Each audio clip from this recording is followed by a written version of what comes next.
Hi friends, welcome to మీ సామాస్ kitchen.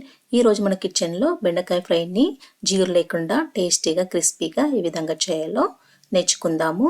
ఇది పెరుగన్న మంచుకైనా కానీ, సాంబార్ అన్న మంచుకైనా కానీ, రసం అన్న మంచుకైనా కానీ చాలా చాలా టేస్టీగా ఉంటుందండి. సైడ్ డిష్గా చాలా బాగుంటుంది. ఈ రెసిపీని మీరు కూడా తప్పకుండా ట్రై చేయండి. మీకు కనుక నచ్చినట్లయితే లైక్ చేయండి.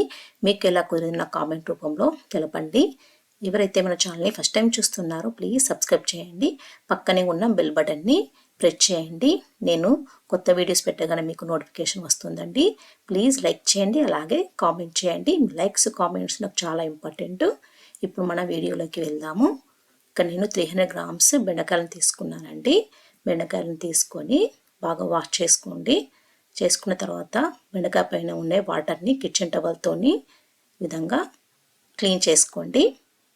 క్లీన్ చేసిన తర్వాత బెండకాయలని ఈ విధంగా సన్నగా కట్ చేసుకోండి. మీరు లాగా కట్ చేశారంటే బెండకాయ ఫ్రై కావడానికి చాలా టైం పడుతుందండి. తర్వాత స్టవ్ ఆన్ చేసుకొని కడాయి పెట్టుకోండి. డీప్ ఫ్రైకి సరిపడినంత ఆయిల్ వేసుకోండి. ఆయిల్ వేడెక్కాక అందులో కట్ చేసినటువంటి బెండకాయలను వేసుకోండి. వేసుకొని స్టవ్ని మీడియం ఫ్లేమ్లోకి టర్న్ చేసుకోండి. టర్న్ చేసుకొని బెండకాయని ఫ్రై చేసుకోండి. నేను చదువుకునేటప్పుడు మా టీచర్స్ బెండకాయలు తింటే మ్యాథ్స్ ఎక్కువగా వస్తుంది అని చెప్పేవాళ్ళు. కానీ అది నిజమో అబద్ధమో తెలియదు, కానీ నేనైతే బెండకాయ కర్రీ ఎక్కువగా తినేదాన్ని. కాకపోతే బెండకాయలో ఉండేటువంటి జిగురు లాంటి పదార్థము మన మైండ్ని ప్రేరేపిస్తుందండి.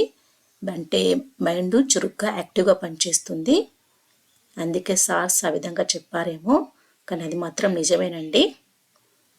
ఈ విధంగా బెండకాయలు ఫ్రై అయిన తర్వాత వీటిని తీసుకొని పక్కకు పెట్టుకోండి. ఈ విధంగానే అన్ని బెండకాయలను కూడా ఈ విధంగానే ఫ్రై చేసుకోండి. బెండకాయల్లో ఫైబర్ అనేటువంటి చాలా అధికంగా ఉంటుంది. అదేవిధంగా ఇందులో యాంటీ ఆక్సిడెంట్స్ ఎక్కువగా ఉంటాయి. ఇవి తినడం వల్ల మన రోగనిరోధక శక్తి పెరుగుతుందండి. కాబట్టి మీరు కూడా మీ డైట్లో రెగ్యులర్గా బెండకాయను యాడ్ చేసుకోండి. ఫ్రై అయిన తర్వాత ఇప్పుడు ఇందులోనే ఒక 2 టేబుల్ స్పూన్ల వరకు పల్లీలను ఫ్రై చేసుకోండి. స్టవ్ని లో ఫ్లేమ్లో పెట్టి పల్లీలని ఫ్రై చేసుకోండి. వీటిని కూడా తీసుకొని పక్కకు పెట్టుకోండి. ఇప్పుడు ఇందులోనే ఒక 10 కరివేపాకు రెమ్మల్ని ఫ్రై చేసుకోండి. ఫ్రై అయిన తర్వాత ఇప్పుడు స్టవ్ ఆఫ్ చేసుకోండి.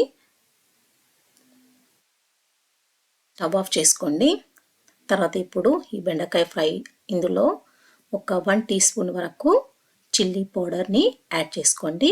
మీరు ఎక్కువగా స్పైసీ తినేవాళ్ళు అయితే ఇంకొక 1 టీ స్పూన్ యాడ్ చేసుకోండి. తర్వాత మీ రుచికి తగినంత సాల్ట్ వేసుకోండి. వేసుకొని ఒకసారి బాగా కలుపుకోండి.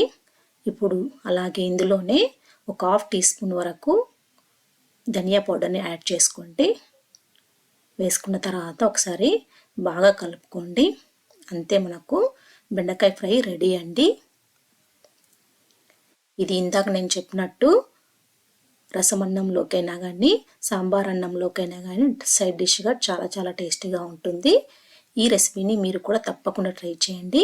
మీకు ఎలా కుదిరిందో నాకు కామెంట్ రూపంలో తెలపండి.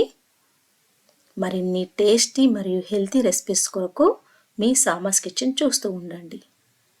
ఎవరైతే మన ఛానల్ని ఫస్ట్ టైం చూస్తున్నారో ప్లీజ్ సబ్స్క్రైబ్ చేయండి. సబ్స్క్రైబ్ చేయడం మాత్రం మర్చిపోకండి. Thank you for watching. Bye.